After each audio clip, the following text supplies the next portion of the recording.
Hey, how's it going, guys? My name is Seven, and today I'm going to be telling you a story of how I may have had the coronavirus.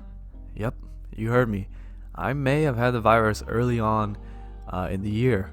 And so, before I get into the meat and potatoes of the story, let me give you a little bit of context of when I actually started having red flags of the virus. So, the story starts out with around February time. So, this is early on in the year. And at the time, I was working two jobs. Right now, I'm not, but at the time, I was working two jobs.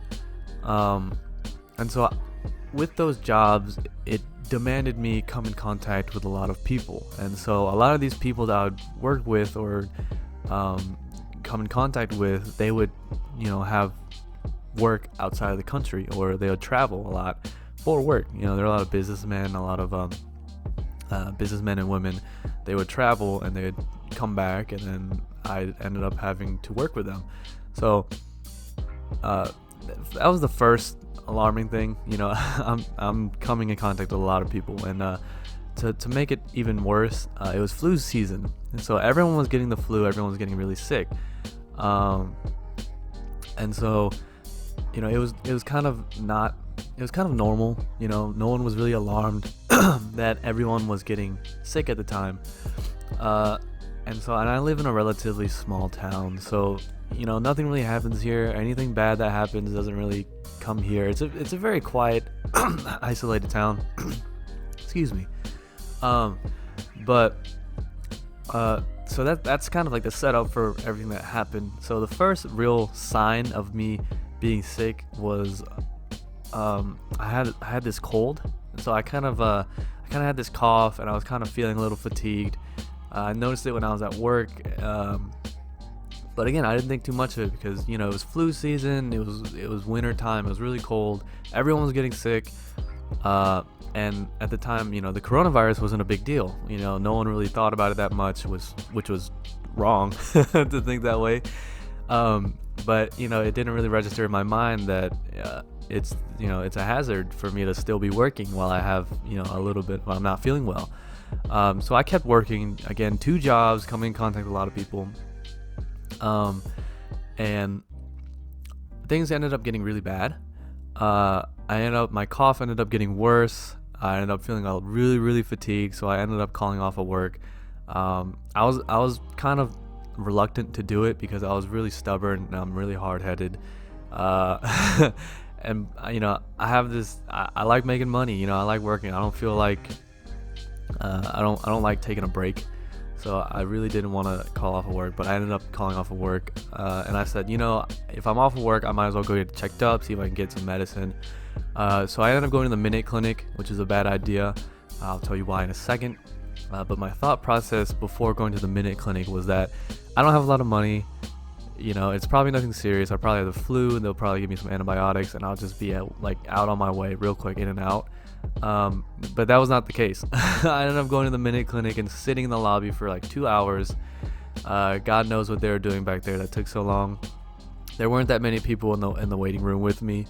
And so here I am in the waiting room of this Minute Clinic, coughing up a storm. Everyone's looking at me. I'm Asian and I'm coughing and the coronavirus, and everyone's just kind of looking at me. They think they think I just came from China or something. But what is it? They end up calling me back. They check my vitals, and then the nurse leaves, and the doctor comes in, and then she does her test. She doesn't really do a test on me. She didn't swab me for anything. She didn't check me for the flu or anything like that. She just kind of listened to my breathing, and then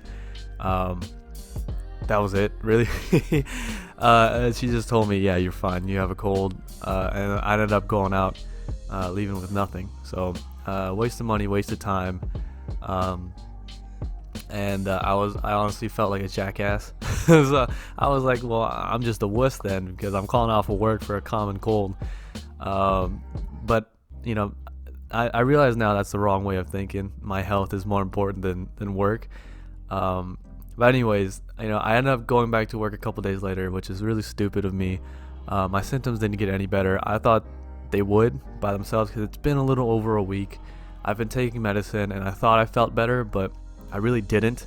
It was just a really good day. Like, when you think you feel better, but then you start doing stuff and you don't. It was one of those kind of deals. But it ended up not being good. I ended up calling off of work a little bit longer. And then I realized, this is serious. This isn't getting better. It's been more than a week already, almost coming up on 2 weeks. So I really need to get a doctor.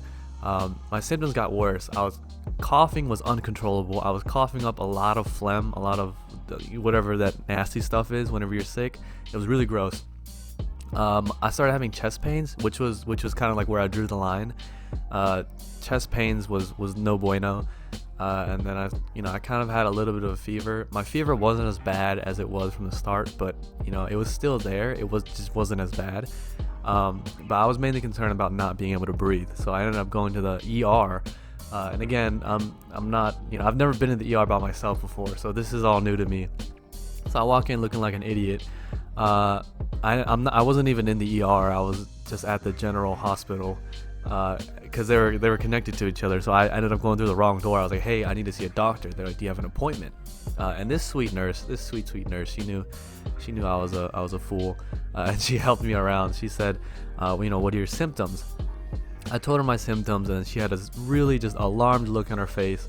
And again, it didn't register in my head because I'm a numbskull, I'm a knucklehead, and I didn't register that the coronavirus is it's possible that I may have had it. But all the symptoms matched up, and she had this alarm look, and then she was like, okay, go down the hall and go to the ER. And so they had this little bit, it was like a separated area, like this is like an actual hospital, and like where you set up an appointment to see a doctor, and then the ER was down the hall.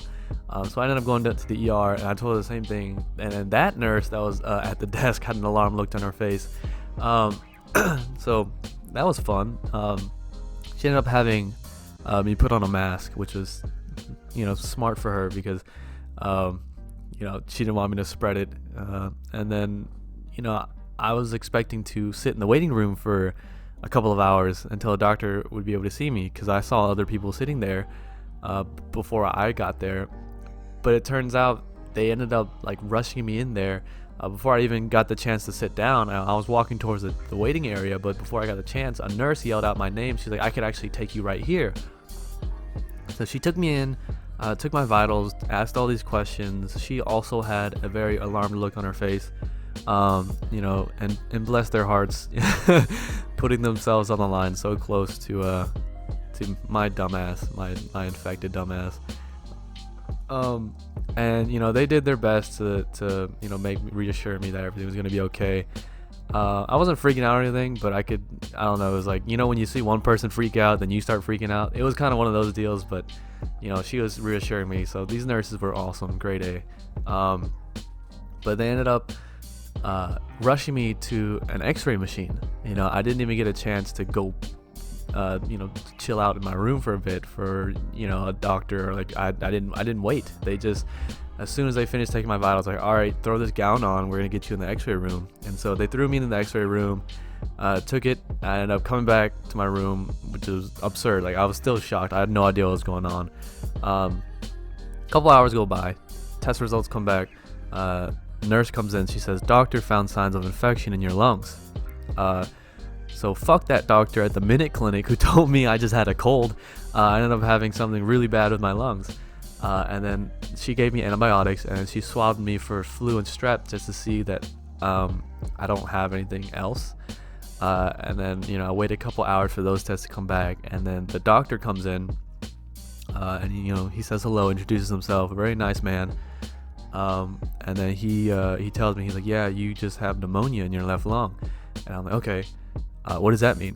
Because I'm an idiot, Dude, I don't know nothing. I just knew I was sick and I couldn't breathe. And he was like, well, we're lucky we caught it now. It was pretty bad. But you just have to be on antibiotics and you have to rest up for a little bit.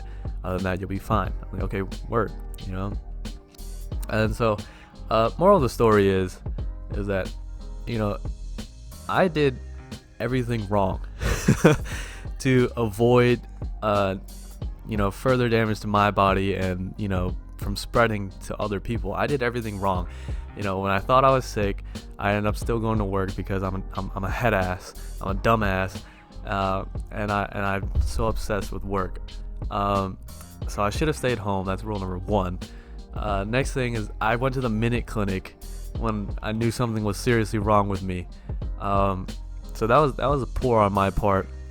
Funny story. This could actually be my next video or a video later on. They actually ended up charging me still for the misdiagnosis, and I was very pissed off about it. But don't go to the minute clinic. Invest in an actual doctor to help you out in during these times of needs. If you need help, get help. If you think something's wrong, it's better safe than sorry. I found out the hard way. I could have stopped my infection a lot earlier if I went to the doctors earlier. But I'm very thankful. I'm very glad that that was the worst of what I got. I just had to be on antibiotics and rest at home. But especially now, it's really important to remember the basic rules of keeping yourself safe. Just washing your hands. Don't get too close to people. And if you feel sick, stay inside. Don't spread it, because it's not just about you. You have to think about others as well. But that wraps up everything I have to talk about in this video. If you enjoyed this video, leave a like. Leave a comment down below if you have any stories similar to this one. I'd love to hear about it. And if you enjoy content like this, feel free to subscribe. I'm releasing content like this in the future. And I'll see you guys in the next video.